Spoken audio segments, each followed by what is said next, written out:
Bem, pessoal, então vamos aprender um pouco sobre mais detalhes aí sobre as soluções referentes ao oscilador harmônico, né? Como você pode escrever essas soluções matematicamente, tá? E que tipos de soluções aí nós podemos associar à equação diferencial do oscilador harmônico. Também eu vou explicar para vocês agora no início ah, como você analisa um sistema vibracional simples, que é o chamado pêndulo simples. Tá? Então, nós vamos tratar o pêndulo simples de maneira bastante aproximada. De maneira aproximada, você vai tratar o pêndulo simples como um sistema aí que apresenta um movimento harmônico simples, tá? Um sistema tipo massa-mola. Tá? Então, vamos lá. Então, um pêndulo simples, né? Vocês sabem, né? Vocês devem ter estudado em Física 2 que o pêndulo simples ele é uma massa que oscila aí preso por um fio, né? Então, você tem aí um fio, né? E nesse fio você vai prender uma certa massa, tá? E essa massa vai oscilar de acordo com o comprimento desse fio, tá? Então, dependendo do comprimento do fio que você tem, a massa ela vai adquirir um tipo de movimento, e esse é um movimento oscilatório, um movimento de vai e vem, né, que você pode acompanhar aí. Então ele foi pela primeira vez observado por Galileu, né, que esse movimento aí, ele acontece em tempos iguais, ou seja, é um movimento periódico, né?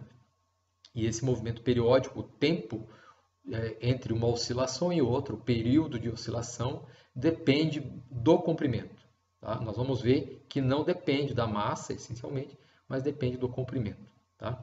Então, essa massa ela vai oscilar, né, em torno aqui de uma linha de equilíbrio. Né? A linha de equilíbrio seria a linha aqui que me dá o equilíbrio, o repouso, né? A posição de repouso. Né? E esse movimento vai acontecer por causa da ação da gravidade. Então, se você deslocar a massa fora da linha de repouso, você deslocar a massa fora da linha de repouso, nós vamos ter aqui a ação da força-peso tentando restaurar essa posição de equilíbrio estável. Né? Tá? Então, eu tenho aí um peso, né? Um peso associado a essa massa. Tá? Então, a linha de equilíbrio seria essa linha vertical, e nós vamos medir a posição desse pêndulo, a posição que essa massa ocupa num determinado instante, de acordo com um ângulo. Tá? Então, a nossa coordenada é a coordenada angular θ. Tá? Nós poderíamos utilizar aqui as coordenadas, isso aqui é um pêndulo simples planar, tá? Nós poderíamos utilizar as coordenadas x e y aqui. Tá? Mas aí você vai perceber que, apesar de você ter duas coordenadas x e y no problema, essas duas coordenadas elas estão associadas aqui por esse comprimento L, porque essa massa ela vai executar um movimento circular que é restrito, né, que é vinculado por meio desse fio de comprimento constante. O fio seria aí o raio desse movimento circular. Tá? Então, as coordenadas x e y da massa, x ao quadrado mais y ao quadrado, sempre dá L ao quadrado, de acordo com a equação aí desse círculo. Tá? Então, na verdade, você precisa uma coordenada só, e não duas. Essa coordenada nós vamos chamar de ângulo θ, certo? E para obter a equação diferencial que governa o movimento dessa massa, ou esse movimento oscilatório de vai e vem, nós precisamos aplicar a segunda lei de Newton. Tá? E nessa segunda lei de Newton, nós vamos ter que tratar as variáveis cinemáticas em termos de uma rotação. Tá? Porque aqui, essencialmente, essa massa ela está girando, né? Existe uma rotação dessa massa em torno desse ponto aqui de suspensão. Tá? A massa, vamos considerar que é uma massa pequena, né? Uma massa pontiforme, vamos supor, tá? Que ela não tem uma extensão física aqui, mas você pode resolver o mesmo problema para aquilo que é chamado de um pêndulo físico, né? Um pêndulo composto, e o pêndulo composto ele tem uma extensão física aqui, e aí você precisa considerar aí o centro de massa e o momento de inércia associado. Tá? Aqui, essa massa, vamos supor que é uma massa aqui concentrada toda na ponta do fio. Tá? Então, nós sabemos da cinemática que a velocidade é o espaço dividido pelo tempo, a derivada da posição em função do tempo. Nós vamos representar a derivada da posição em função do tempo por x ponto. Né? O ponto representa aí a derivação em relação ao tempo. Nós também temos a aceleração. A aceleração seria a derivada da velocidade no tempo. Tá? Δv por ΔT ou dv dt, para ter a aceleração instantânea. Né? E isso significa que você, como v é a primeira derivada do x em relação ao tempo, então a aceleração é a segunda derivada do x em relação ao tempo. Então nós vamos representar a velocidade por x ponto e a aceleração por x2 pontos. Essas seriam as variáveis cinemáticas, velocidade e aceleração, para o caso translacional, quando eu tenho uma massa, um corpo em translação. Mas quando eu faço um corpo girar, eu tenho uma rotação, que é o caso aqui que nós temos que considerar dessa linha pendular girando em torno do ponto de suspensão, então eu vou ter que lembrar aqui das expressões equivalentes aí, rotacionais, no caso, ou angulares. Né? Então, em vez da velocidade linear, eu vou ter que utilizar a velocidade angular. Tá? Então, se velocidade linear é espaço por tempo, velocidade angular é ângulo por tempo. Tá? E nós vamos representar esse ômega, essa velocidade angular, como dθ dt, ou a primeira derivada do ângulo em relação ao tempo. Tá? Então, não confundam esse ômega com a frequência angular. Tá? Tem que tomar cuidado nessa disciplina. O ômega aparece em dois contextos. Um deles está associado a um movimento circular de rotação. Então, um movimento de rotação que tem velocidade angular ômega. O outro contexto no qual essa letra ômega aparece está associado aí a uma vibração, a uma oscilação que ocorre com frequência angular ômega. Tá? Então, num contexto, o ômega ele representa a velocidade angular, que é esse caso aqui. E em outro contexto, que nós vamos ver aí mais adiante nessa mesma apresentação, o ômega representa uma frequência angular, que está associada a um movimento vibracional. Tá? Então, você pode associar o ômega a um movimento circular, aí ele vai ser velocidade angular, ou você pode associar o ômega a um movimento vibracional, e aí ele vai ser chamado de frequência angular. Tá? São grandezas diferentes, apesar de ser usada a mesma letra para representá-las. Tá? Então tem que tomar cuidado para não confundir. Tá? Então, ômega, a velocidade angular é o equivalente angular da velocidade aí, né, que nós temos. Nós também vamos definir uma aceleração angular. Da mesma maneira, a aceleração angular é a variação temporal da velocidade angular no tempo. Ou isso significa que a aceleração angular é a derivada segunda do ângulo em relação ao tempo, ou seja, θ dois pontos. Tá? Então, nós estudamos isso em Dinâmica das Máquinas 1, né? E, então vocês devem lembrar aí, né? É bem simples isso. Tá? Então, nós fizemos aí a definição das variáveis lineares, velocidade e aceleração, e as variáveis angulares, velocidade angular e aceleração angular, que é o que nós vamos utilizar nesse problema. Tá? Então, nesse problema, nós não vamos utilizar a segunda lei de Newton na forma translacional. Tá? Eu não tenho, essencialmente, uma translação, mas sim eu tenho aqui uma variável angular que está associada a uma rotação. Tá? Então, eu vou ter que nós vamos precisar usar a segunda lei de Newton, só que na forma rotacional. Tá? Então, na forma rotacional, a segunda lei de Newton ela pode ser escrita dessa maneira. Tá? Em vez da aceleração linear, nós vamos utilizar a aceleração angular. Ao invés da força, tá? Que produz aí uma aceleração, uma translação, a força produz uma translação, nós vamos utilizar o torque que está associado a uma rotação. Então, quando você aplica um torque no corpo, significa que esse corpo ele vai girar. O que é o torque? O torque é o caráter rotacional que uma força tem quando ela é aplicada excentricamente num corpo. Tá? Então, se você aplica uma força de modo excêntrico no corpo, fazendo um certo braço de alavanca, essa força vai gerar um torque e vai produzir uma rotação do corpo. Tá? Então, o torque é o equivalente aí da força para rotações. Tá?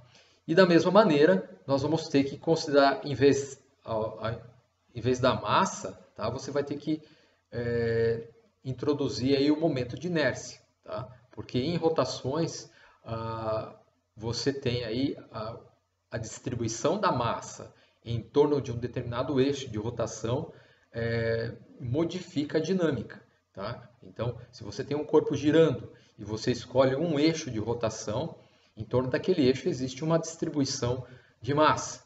Tá? Você vai ter aí, aplicando um certo torque, você vai ter uma aceleração observada. Se você escolhe outro eixo, com outra distribuição de massa para o mesmo corpo ao redor, tá? Então, se você mudando o eixo, né, no corpo, você pode mudar a distribuição de massa aí em torno desse eixo. Então, você muda o momento de inércia. Se você aplicar o mesmo torque, a aceleração observada pode ser diferente. Tá? Então, o momento de inércia seria o equivalente inercial aí da massa, né, para a segunda lei de Newton rotacional. A informação que o momento de inércia carrega, é justamente como a massa, como a matéria se distribui em torno do eixo de rotação escolhido. Nesse caso aqui, nesse exemplo, a massa é uma massa concentrada aqui, M, né? É uma massa, vamos supor, pontiforme, e ela está girando em torno desse eixo aqui. Tá? Então, o eixo ele é uma linha perpendicular ao plano aqui da tela, tá? Que passa pelo ponto de suspensão. E o que vai acontecer, né? Mesmo desenho, mesmo ângulo, tá? Tudo igual.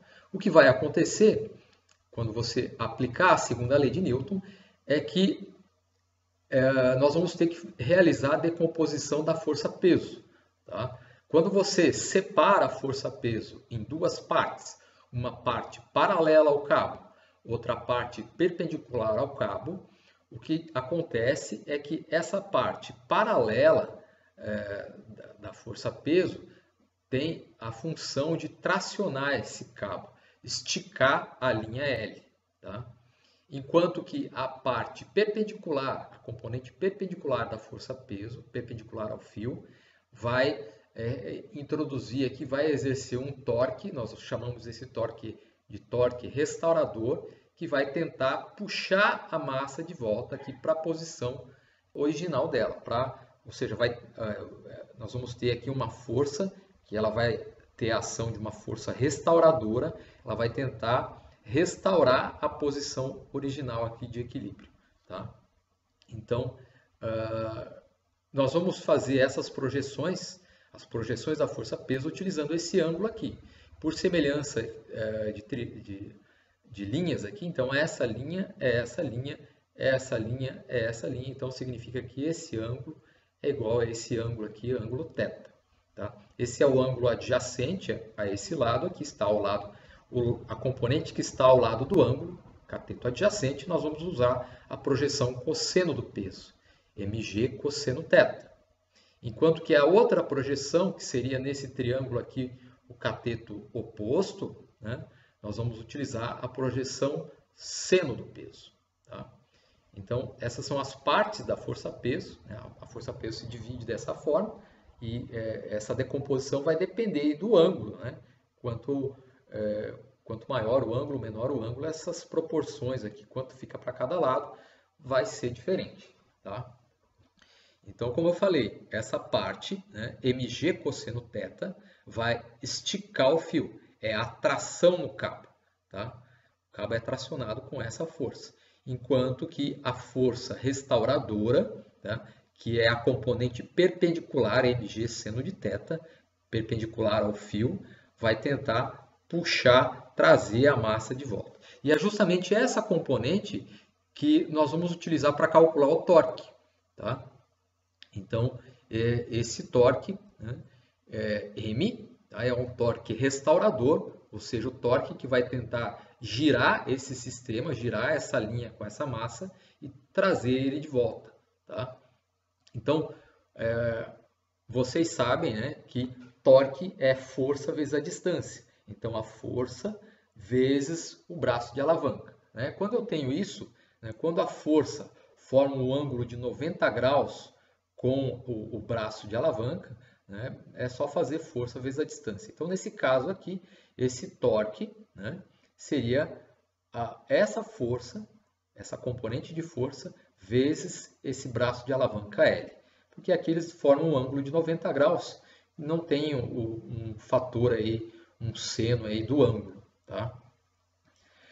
Mas a componente mg cosseno θ, vejo que ela está ao longo dessa linha. Ela é paralela a esse braço de alavanca. Então, o torque implementado por essa componente mg cosseno θ, nesse caso é zero. Se você puxar a linha para cá, simplesmente só exercer essa força, ela não vai girar. Tá? Essa força, o único efeito que ela proporciona é esticar o fio, ou seja, tracionar o fio, não produz giro. Tá? Essa componente não determina torque, tá? Só a componente mg seno θ. Então, mg seno θ vezes esse comprimento me dá esse torque. Ok? A aceleração angular, como nós vimos ali, é a derivada segunda do ângulo em relação ao tempo, tá? Θ dois pontos. Tá? Aqui, o torque é a força, né? A componente da força vezes o braço de alavanca, certo? E essa força, tá? É mg seno θ. Aqui vocês podem perceber que eu coloquei um sinal negativo. Esse negativo significa o seguinte, que essa força ela está atuando na orientação oposta ao sentido de crescimento do ângulo. O ângulo medido a partir dessa linha vertical, ele cresce para lá, nessa direção. Tá? Mas a força está atuando ao contrário. A força, esse torque associado a essa força, tenta reduzir o ângulo. Então, por isso que nós chamamos de torque restaurador. Ele tem aí um sinal negativo aí, devido a essa restauração, a redução dos ângulos sob a ação da força, da componente da força peso. O momento de inércia para uma massa girando em torno desse eixo, tá? Esse eixo de suspensão, com essa distância radial, é ml ao quadrado. Tá? Então, cancelando desse lado a massa e desse lado a massa, tá? E dividindo toda a equação por L ao quadrado, tá? Então eu vou cortar a massa desse lado e desse lado. E dividir por L ao quadrado, aqui L ao quadrado por L ao quadrado, isso aqui dá 1. E dividindo L por L ao quadrado vai ficar um L embaixo. Tá? Então nós vamos chegar nessa equação, passando esse termo para o outro lado, ele vai ficar positivo, esse sinal fica positivo. Mais seno. Quando eu divido por L ao quadrado, esse L ao quadrado some, a massa eu cortei, e eu vou dividir esse termo L aqui, GL, por L ao quadrado. Um L cancela com L ao quadrado embaixo, ainda sobra um L. Então, nós vamos ter essa equação aqui, essa equação diferencial que rege o comportamento, rege a oscilação do pêndulo simples. Tá? Então, essa equação, né, nós vamos ter que resolver essa equação diferencial, né, para obter, para saber como são as oscilações descritas aí pelo pêndulo simples, de acordo com a evolução do tempo. Tá? O problema é que essa equação diferencial tem esse fator seno. E esse fator seno é um termo aí que nós chamamos matematicamente um termo não linear na equação. A equação do pêndulo simples é uma equação não linear. Tá? E devido a essa não linearidade presente na equação do pêndulo simples, a solução dessa equação é bastante difícil. Tá? E você não consegue obter a solução facilmente. Então, o que se faz nesse caso? Tá? Então, nós não vamos resolver, a equação que nós vamos resolver não é essa, com seno de θ. Como eu falei, esse seno de θ é uma não linearidade implícita na equação. Tá? O que nós vamos fazer é uma aproximação, nós vamos obter uma solução aproximada para esse problema do pêndulo simples. E essa aproximação é a seguinte: nós vamos aproximar o seno do ângulo igual ou aproximadamente igual ao próprio ângulo. Tá? Então, nós vamos trabalhar nessa aproximação. Seno de θ é aproximadamente θ. Tá? Quando é que você tem isso? Essa condição, tá, ela vai acontecer quando o ângulo θ for pequeno. Tá? Nós chamamos isso de pequenas amplitudes de oscilação. Quando o ângulo de oscilação do pêndulo for reduzido, né, eu posso trocar esse seno de θ por simplesmente θ. Por que acontece isso? Tá? Então aqui nós temos essa figura aqui, isso aqui em geral você vê em cálculo, né, essa aproximação. E aqui você tem aqui um arco de circunferência aqui, né? Então vamos supor aqui que eu tenho uma circunferência unitária de raio 1, tá? Então o raio da circunferência é igual a 1. Tá? E aí essa circunferência eu vou considerar só um arco aqui, só um pedaço dela, só um segmento de arco, determinado aqui pelo ângulo θ. Tá? Se você quer saber qual o comprimento desse segmento de arco, basta você multiplicar o raio vezes o ângulo. Então o comprimento desse arco, tá, é igual ao raio vezes o ângulo. O raio vezes o ângulo em radianos. Mas o raio, nesse caso, é igual a 1. Tá? E daí, você vê que o comprimento desse arco aqui é igual, numericamente, ao próprio ângulo em radianos. Tá? Então, daqui é que surge a definição do que é o radiano. Tá? O ângulo em radianos ele é definido de tal forma que, quando você tem uma circunferência de raio unitário, tá? O valor do ângulo que você associa a essa abertura é igual a esse comprimento aqui, ao comprimento de arco medido aí para uma circunferência de raio unitário. Tá? Então, só desse pedaço aqui é assim que é definida a unidade radiana. Tá? Então, esse comprimento aqui, para essa abertura θ, é igual numericamente ao próprio θ. Mas aí nós temos esse triângulo retângulo aqui, definido por essa linha vertical, né? E lá pela trigonometria nós sabemos que cateto oposto dividido pela hipotenusa, né? Cateto oposto dividido pela hipotenusa dá o seno desse ângulo. Só que nesse caso a hipotenusa é igual a 1. Então essa linha vertical, o comprimento dessa linha vertical é igual numericamente ao seno desse ângulo. Tá? Então essa linha é o seno do ângulo. Essa linha é o próprio ângulo. Tá? Vocês podem perceber que se eu comparar esse comprimento aqui com esse comprimento aqui, esses comprimentos são diferentes. Né? Esse comprimento θ é maior, ele é maior do que o seno de θ.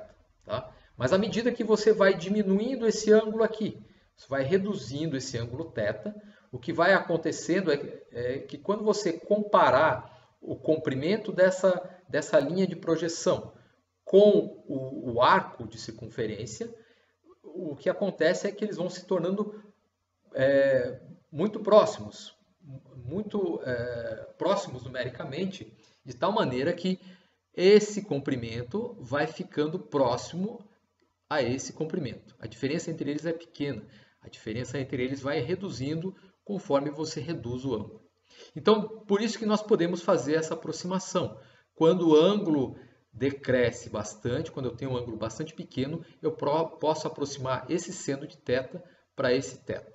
Mas isso não vale quando o ângulo é grande. Se você solta o pêndulo de um ângulo grande, essa aproximação não vale, né?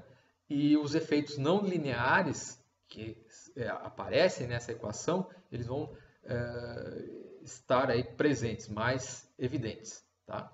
Então, para ângulos pequenos de oscilação do pêndulo, eu vou fazer essa troca. Eu vou trocar esse seno de θ por simplesmente θ. E você tem essa equação. Tá?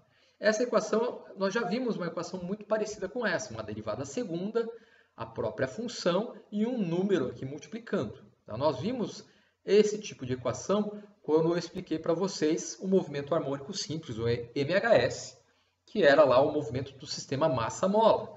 Tá? Lá no sistema massa-mola, no movimento harmônico simples, eu tinha essa equação.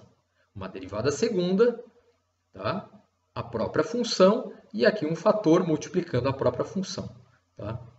Então, comparando essas duas equações, derivada segunda, a função, né? E esse fator quadrático aqui. Então, comparando essas duas expressões, né? Eu posso até escrever essa equação desse jeito, né? d2θ dt2 mais ômega ao quadrado θ é igual a zero. E eu sei que lá no movimento harmônico simples, esse ômega era a frequência angular de oscilação. E então, por aqui, comparando essa equação com essa equação, ômega ao quadrado é G sobre L. Né? Então, se eu tirar a raiz dos dois lados, eu vejo que ômega é igual a raiz quadrada de G sobre L. É a frequência angular de vibração. A partir da frequência angular de vibração, eu posso calcular o período das oscilações, o período, o tempo que leva entre uma oscilação e outra. O período é 2π sobre ômega. Tá?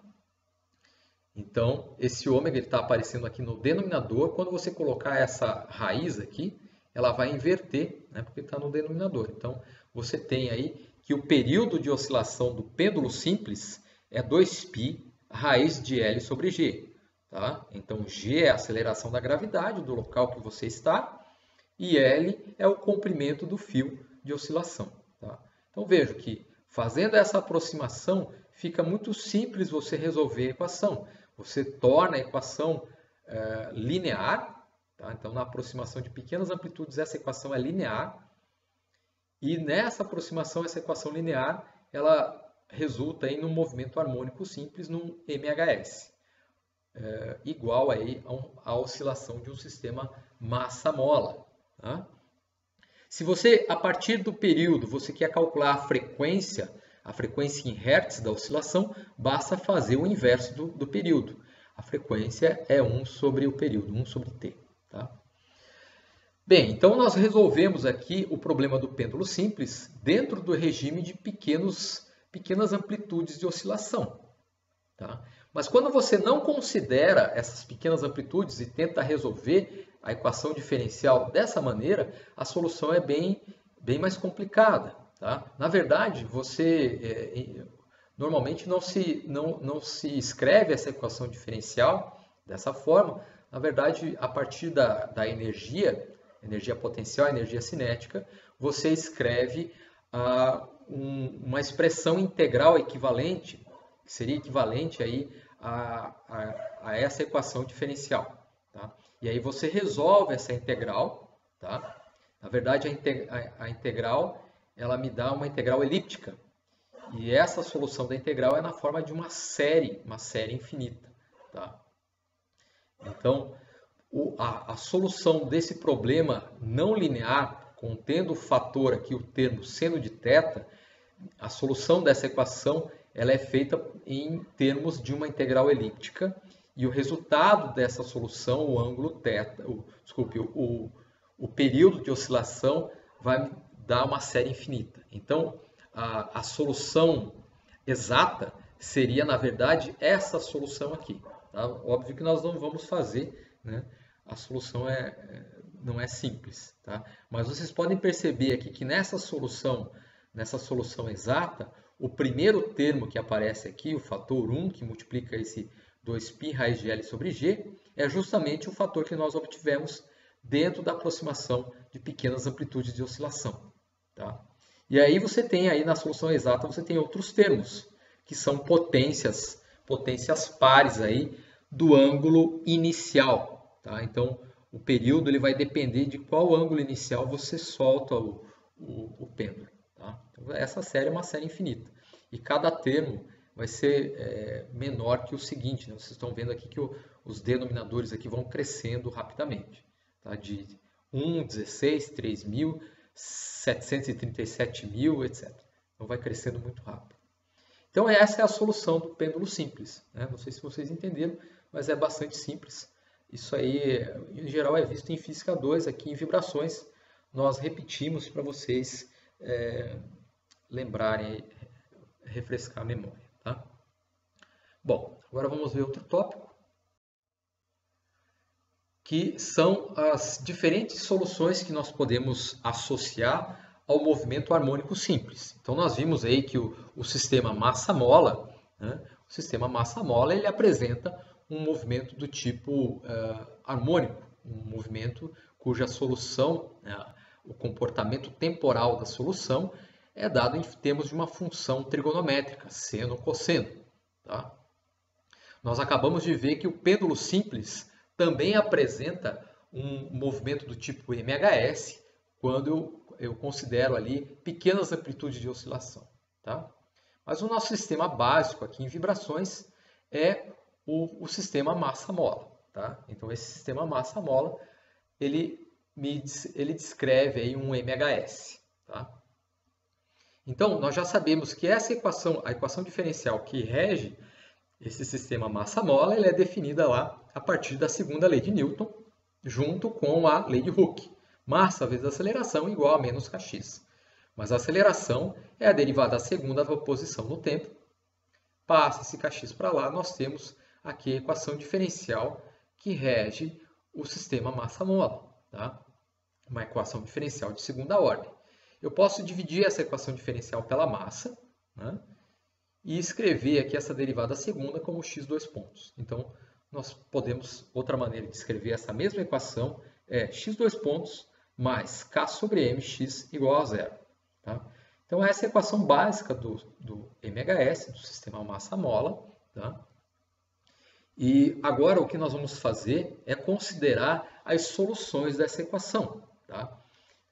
Nós vimos que esse fator que multiplica a função x, né, é a frequência de oscilação, a frequência angular de oscilação ao quadrado. Tá? Aqui nesse estágio, nós vamos considerar que esse sistema ele tem uma frequência de oscilação, uma frequência natural de oscilação. Tá? E nós vamos colocar aqui um subscrito n. Esse n me diz que essa é a frequência básica, a frequência natural de oscilação desse sistema. O que vai acontecer quando nós complicarmos mais os problemas aí vibracionais, você vai ter a presença de mais frequências. Né? Você pode ter mais frequências presentes se você tem mais graus de liberdade. Você pode ter uma frequência externa de uma fonte energética atuando aí nesse sistema. Tá? Então, para separar essas frequências, nós já começamos daqui, tá? Dizendo que esse sistema massa-mola ele tem uma frequência natural de oscilação. E essa frequência natural de oscilação, para esse sistema de massa m mola k, é ômega-n igual a raiz quadrada de k sobre m. Então, esse termo é igual a esse termo. Tá? Então, quais soluções nós vamos associar a esse problema? Tá? Então, nós vimos na aula passada que eu posso, por exemplo, eu já sei que esse sistema ele me dá um movimento harmônico simples, ou seja, esse x ele pode ser uma função harmônica seno ou cosseno. Mas também nós vimos na aula passada que eu posso supor aí uma solução do tipo exponencial. Tá? Então, nós vamos tentar resolver a equação por uma solução tentativa, um ansatz, né, como se chama em física. Tá? Então, o ansatz que nós vamos tentar aí resolver, tentar substituir na equação, é uma solução exponencial. Nós fizemos isso na aula passada. Né? Então, se eu substituir esse x, que é uma exponencial temporal, tá? No lugar, aqui na equação diferencial, eu vou ver aqui quais são as condições necessárias para que esse ansatz seja a solução desse problema. Tá? Então, para isso, nós vamos ter que derivar essa posição em função do tempo. Eu derivo uma vez, obtenho a velocidade. Derivo duas vezes, obtenho a aceleração que aparece aqui.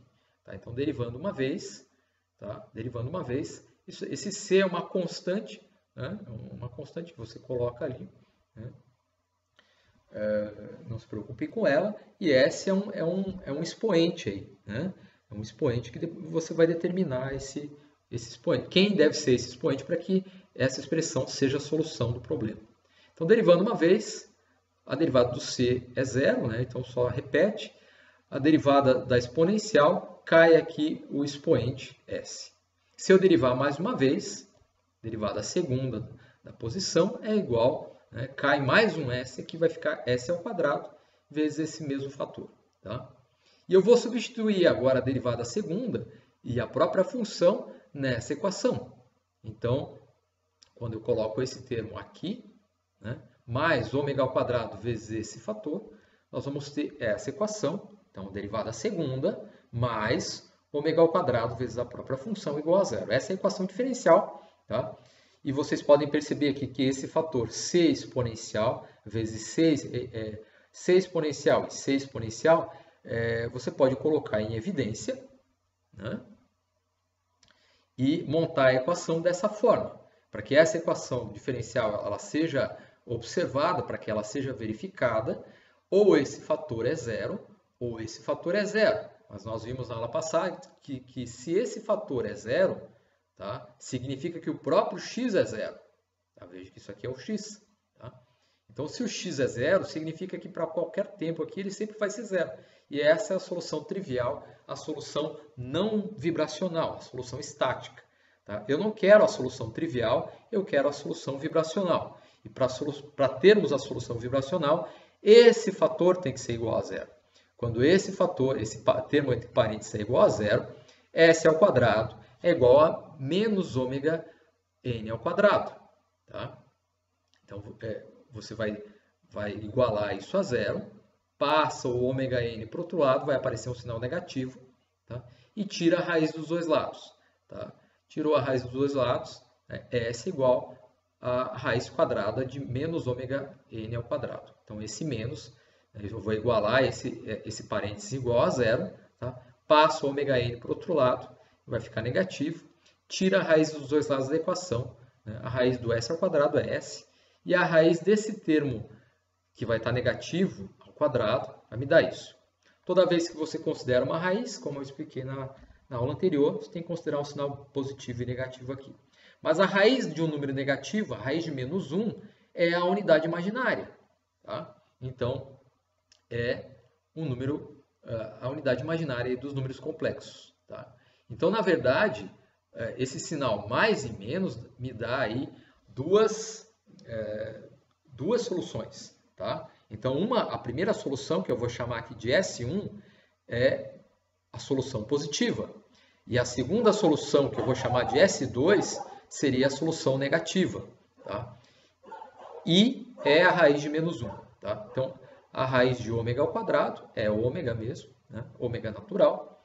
E você tem aí que, para que essa solução, esse ansatz exponencial, seja realmente solução da equação diferencial do oscilador harmônico simples, é necessário que esse expoente S seja imaginário. Tá? Uma solução positiva e uma solução negativa. Como a equação diferencial ela é de segunda ordem, então eu tenho que ter duas soluções independentes. No caso aqui, as duas soluções independentes são o expoente positivo e a outra o expoente negativo. Tá? Então, nós vamos substituir esse S1 e esse S2 nessa expressão e obter a solução geral. Tá?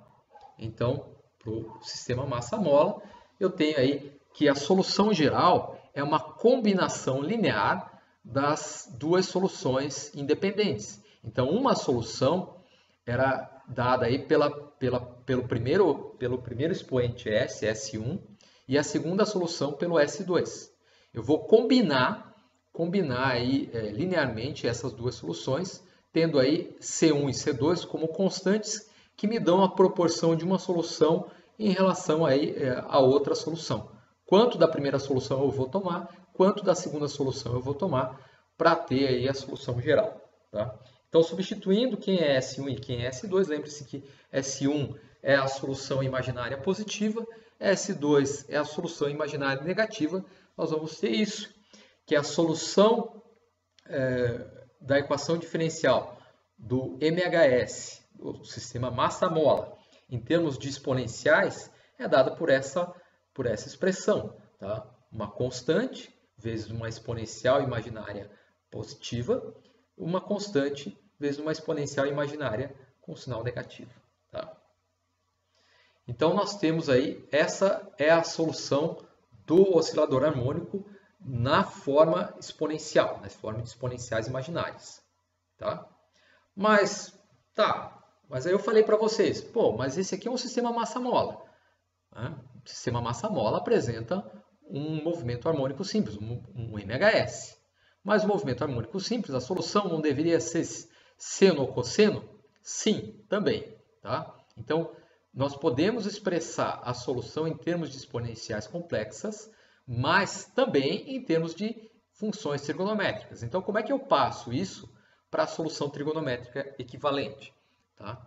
Então, o que nós vamos fazer, né? Aí você vai supor que você é o Euler. Né? E se você é o Euler, né? Leonardo Euler, você lembra aí da relação de Euler, né? Que associa a uma exponencial complexa, né? Com as funções trigonométricas. Tá? Então, e elevado a mais ou menos i ômega t, né? É igual a cosseno de ômega t mais ou menos i seno de ômega t, a frequência natural. Então, no lugar dessas exponenciais, tá? Eu posso substituir essa expressão com os sinais adequados. Então, para exponencial com sinal positivo, eu vou usar essa expressão com o sinal positivo. Para exponencial com o sinal negativo, eu uso o sinal negativo. Então, vamos substituir esses fatores aqui e aqui. Tá? Então, vai ficar essa equação. Então, C1 vezes a relação de Euler com o sinal positivo, mais C2 vezes a relação de Euler com o sinal negativo. Tá? E aí você pode multiplicar aqui C1 vezes cosseno e C1 vezes seno, C2 vezes cosseno e C2 vezes seno. E separar quem é a parte real e quem é a parte imaginária. Tá? Ou melhor, desculpe, separar quem é o termo do cosseno. Veja que aqui tem o cosseno e aqui tem o cosseno. Então, se eu juntar esses dois termos, eu vou ter aqui um fator que é C1 cosseno e C2 cosseno. Eu vou juntar esses dois cossenos num só. Né? E eu vejo que o fator que multiplica esses dois cossenos é C1 mais C2. Então, C1 cosseno vai me dar esse termo e C2 cosseno vai me dar esse termo. Então, posso juntar esses dois cossenos, colocar em evidência, e eu tenho aqui que C1 mais C2 cosseno me reproduz esses dois termos. A mesma coisa para o seno. Eu tenho aqui C1 vezes I seno. Tá? Então, C1 vezes I seno. E o outro termo, C2 vezes menos I vezes seno. Então, menos C2 vezes I. Né? Então, menos C2 vezes I vezes o seno. Tá? Então, se eu colocar em evidência esse seno e esse seno para esses dois termos, eu vou ver que esse fator vai reproduzir aqui os termos seno que eu tinha na expressão anterior. E aí, nessa equação, eu posso renomear esses fatores aí, C1 mais C2 e C1 menos C2. Eu posso dar um nome diferente para esses termos aí, e eu posso escrever, nós podemos escrever a solução da posição em função do tempo x de t da seguinte maneira. Eu vou escrever x de t é igual a A1 cosseno de ômega nt mais A2 seno de ômega nt. Ou seja, nós vamos produzir uma solução para o movimento harmônico simples, que é uma combinação linear das duas funções trigonométricas, seno ou cosseno, das duas soluções harmônicas. Tá? Então, eu vou chamar C1 mais C2 de uma nova constante. Eu vou renomear isso como A1. E eu vou chamar esse termo aqui, que é um número imaginário, I vezes C1 menos C2, de uma nova constante, igual a A2. Então, nós podemos escrever a solução do sistema massa-mola, do movimento harmônico simples, como também uma combinação linear de funções trigonométricas seno e cosseno. Tá? Mas tem mais na verdade tem mais duas possibilidades. Quais são essas possibilidades? Então, a primeira possibilidade aqui eu tenho a solução, nós já vimos aí a solução em termos de exponenciais complexas. Nós já vimos a solução em termos de funções trigonométricas. Tá? Mas eu posso escrever também da seguinte maneira. Tá? Eu posso juntar, na verdade, nós podemos juntar esse seno com esse cosseno numa função trigonométrica só. Vocês vão ver como. Tá? Então, nós vamos fazer a seguinte transformação nessa equação. Tá? Vamos fazer a seguinte transformação. Eu vou chamar de A1. O que vai ser A1? Eu vou chamar isso de um novo A, uma nova constante, vezes um cosseno de um fator angular, aqui, de uma fase. Nós vamos chamar isso aqui de fase φ. Tá? Então, esse A1 que aparece aqui, eu vou escrever essa constante desse jeito. Tá? Vocês já vão ver por quê. E esse A2 eu vou escrever também em termos de uma função trigonométrica. A2 é igual ao mesmo A, a mesma constante, a nova constante A, vezes o seno dessa fase φ. Tá? A para nós vai ser a amplitude de oscilação. Tá? Então, a oscilação do sistema massa-mola vai ocorrer entre dois extremos, o máximo e o mínimo. Tá? E essa amplitude associada a esse máximo e mínimo, nós vamos chamar de amplitude A. Além disso, se eu se eu elevar essa equação ao quadrado e somar com essa equação ao quadrado, vocês sabem que existe uma identidade trigonométrica que me diz que seno ao quadrado de um ângulo mais o cosseno ao quadrado do mesmo ângulo é igual à identidade. Tá? Então, quando eu somo isso ao quadrado mais isso ao quadrado, eu tenho essa expressão, tá? Que seria aí o teorema de Pitágoras, nesse caso. Então, A ao quadrado é igual a A1 ao quadrado mais A2 ao quadrado. Né? Cosseno ao quadrado mais seno ao quadrado dá 1. Né? E você tem essa expressão. Agora, se eu divido A2, se eu dividir essa equação do A2, divido pela equação do A1, então A2 dividido por A1 dá o quê? O A cancela, A dividido por A cancela, e seno dividido por cosseno dá a tangente da fase φ. Tá? Então, significa que a tangente de φ é igual a A2 por A1. E você pode inverter essa relação e dizer que a fase é igual a arco tangente de A2 sobre A1. Tá? Então, vejam, nós podemos escrever a solução do sistema massa-mola, do sistema que apresenta um movimento harmônico simples, por meio de uma combinação de exponenciais complexas, por meio de uma combinação de funções trigonométricas. E, além disso, se eu considerar essas transformações, eu posso fazer a substituição desse A1 e desse A2 nessa equação. Então, vou substituir esse A1 aqui, esse A2 aqui. E quando você realizar essa substituição, você vai ter essa expressão. Então, A1 cosseno de ômega-t, A2 seno de ômega-t. E aí vocês podem perceber que aparece cosseno, cosseno, seno, seno. Então, isso permite aí você utilizar uma identidade trigonométrica que me diz o seguinte, que o cosseno da soma ou subtração de ângulos é igual a cosseno ao produto dos cossenos dos dois ângulos, menos ou mais o produto dos senos dos dois ângulos. Tá? Então, nós vamos usar essa identidade trigonométrica, essa expressão, tá? para o cosseno da soma ou subtração dos ângulos para reescrever essa solução x de t. Tá?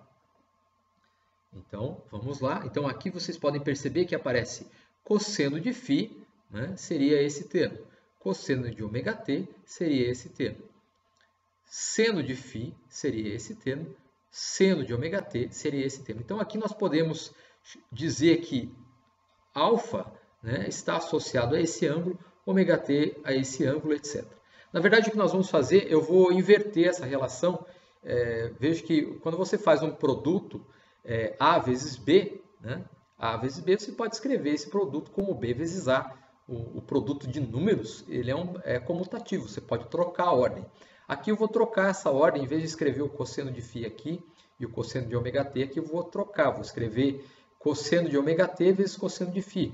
E para o seno a mesma coisa, nós vamos inverter. E vamos usar essa relação. Tá? Então, invertendo ali, não ocorreu diferença nenhuma. Já vou explicar por que você pode fazer essa mudança. Né?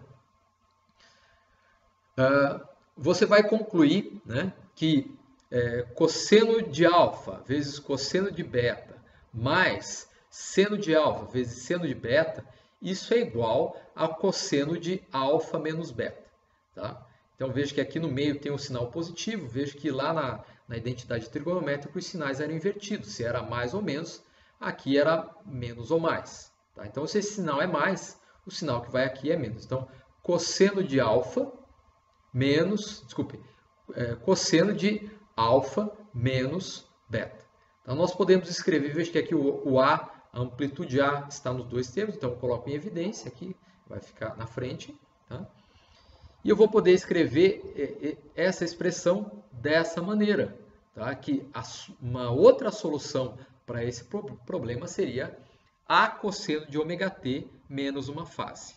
Tá? Então, em vez de utilizar uma solução que é uma combinação linear das duas funções trigonométricas seno e cosseno, nós vamos utilizar e vamos colapsar essas duas soluções independentes numa solução só, num cosseno só, com o acréscimo de uma fase. Tá?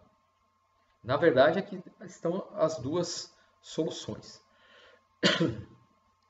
Nós podemos, além disso, escrever uma solução não em termos de cosseno, mas uma solução também equivalente em termos de seno.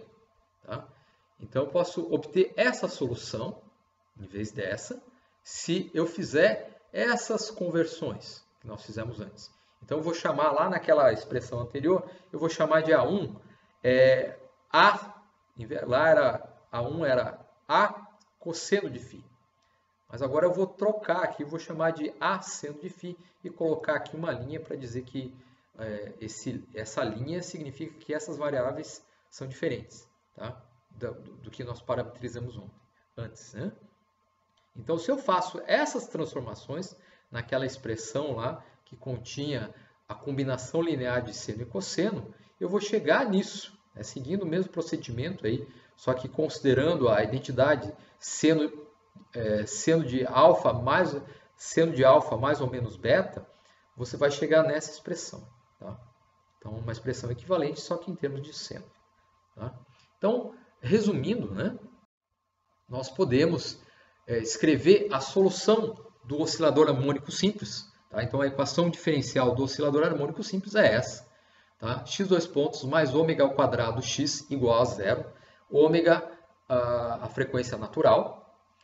Que soluções nós podemos admitir para essa equação diferencial? Então, nós podemos escrever a solução para essa equação diferencial na forma complexa, na forma de uma combinação de exponenciais complexas. Nós podemos escrever a solução dessa equação diferencial como uma combinação linear de senos e cossenos, né? Uma combinação aí das funções trigonométricas. Nós podemos escrever de maneira equivalente a solução dessa equação em termos de uma amplitude que multiplica o cosseno, que contém uma fase. E nós também podemos escrever a solução dessa equação por meio aí de um seno, que tem uma amplitude e tem uma fase. Tá? Então, essas soluções elas são todas equivalentes. Ou você usa essa, ou você usa essa, ou você usa essa, ou você usa essa. Dependendo aí do que você vai fazer a partir desse movimento harmônico simples que você considera, você vai escolher trabalhar com um tipo de expressão ou outro. Em geral, aí em vibrações, nós vamos preferir trabalhar aí com as exponenciais complexas, tá? Porque para problemas mais complicados, a exponencial ela vai facilitar a solução desses problemas, tá? No caso aí, por exemplo, nós vamos ver depois o oscilador harmônico amortecido, tá? E aí nós vamos utilizar aí uma solução do tipo complexa para escrever a solução nesse caso, tá? Então, guardem isso, oscilador harmônico simples, né? Sistema massa-mola, ele tem essa equação diferencial, tá? Com essa frequência, né? Tá? Para o sistema massa-mola, essa frequência é a raiz de K sobre M. Tá? Para o pêndulo simples, no regime de pequenas amplitudes de oscilação, a frequência lá era G sobre L, raiz de G sobre L. E para essa equação diferencial do movimento harmônico simples, você pode considerar ou essa solução, exponenciais complexas, ou essa solução, combinação linear de funções trigonométricas, ou essas duas soluções que contêm fases aí, tá? Todas elas são equivalentes, né? Aqui, para você passar de uma solução para outra, basta você considerar essas transformações. Então, para passar da exponencial complexa para a combinação de funções trigonométricas, só considerar essas conversões, né? Ou para passar dessa expressão que contém aí cosseno e seno para ou só cosseno ou só seno, né? Você vai precisar aí das relações com as amplitudes e fases. Então, você vai utilizar, né, para converter desse caso para esse caso, dessas expressões, né? Essas expressões aí aparecem aí das transformações cartesianas para polares, né? Isso aqui, se vocês lembram de coordenadas polares, são as mesmas transformações, tá? Ou, se você quiser passar dessa solução para essa solução, a solução em termos de seno, com uma fase, você utiliza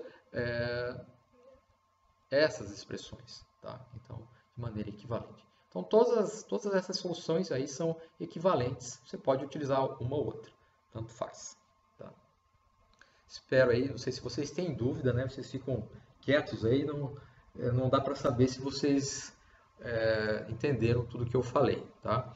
Depois aí eu vou postar esse vídeo no YouTube e vocês podem assistir quando tiver dúvida, tá? Mais um pouquinho, está quase acabando. Agora vamos ver como você estabelece condições iniciais para esse sistema massa-mola, para esse movimento harmônico simples, tá?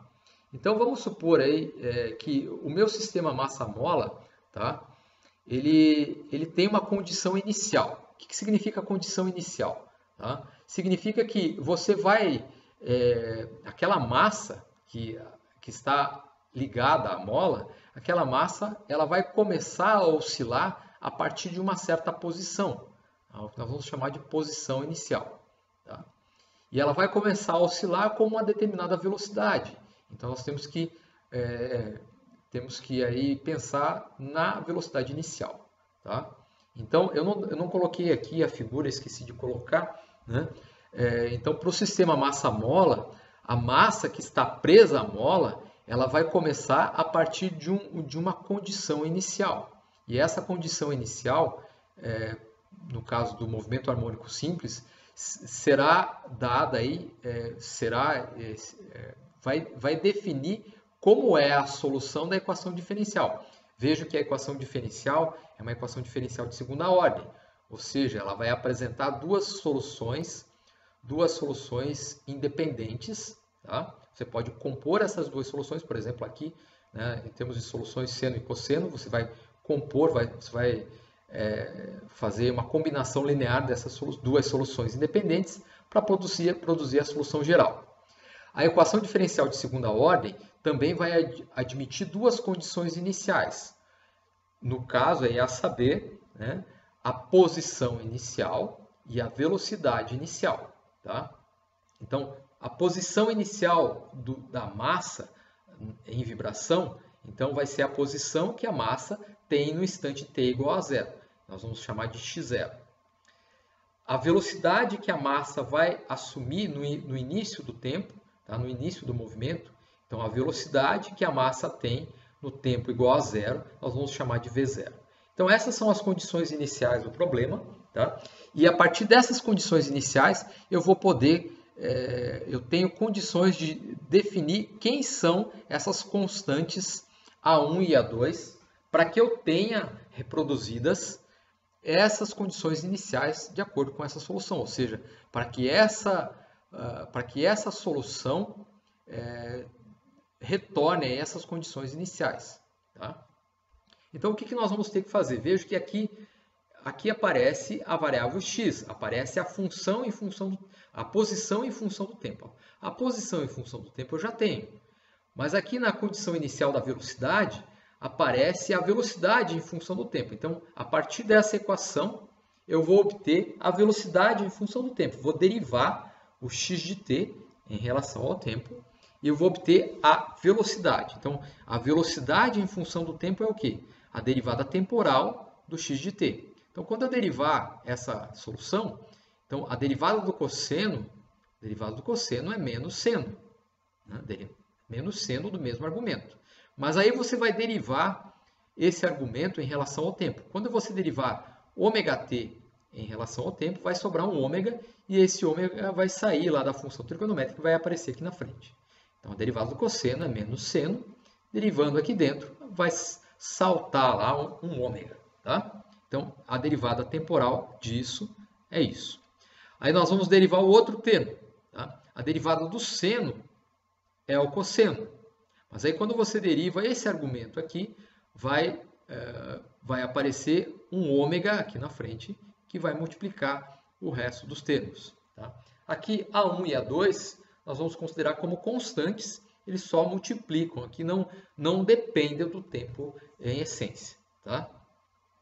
Então eu tenho a expressão para posição em função do tempo e eu tenho a expressão para velocidade em função do tempo. Tá? O que eu vou fazer agora? Eu sei que no instante zero, a posição tem que ser x0.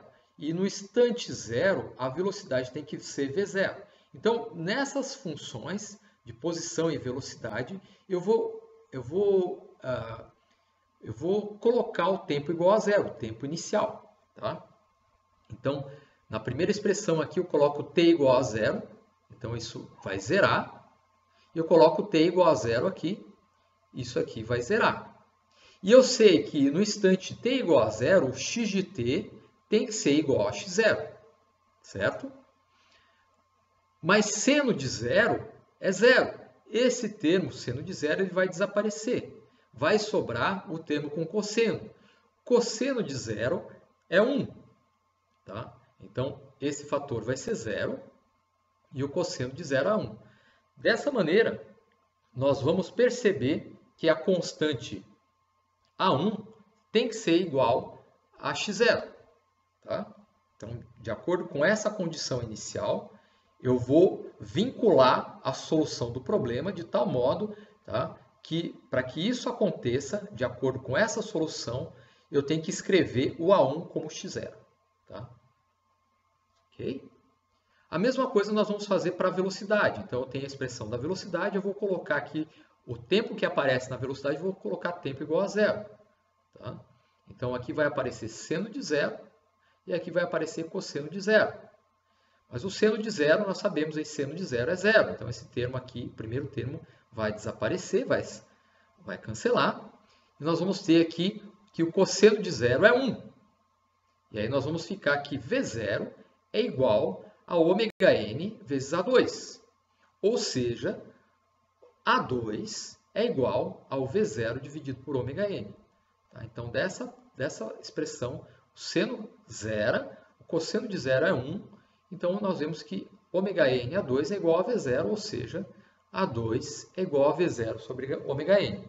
Então, se Se eu colocar no lugar do A2 que aparece aqui, esse termo, tá?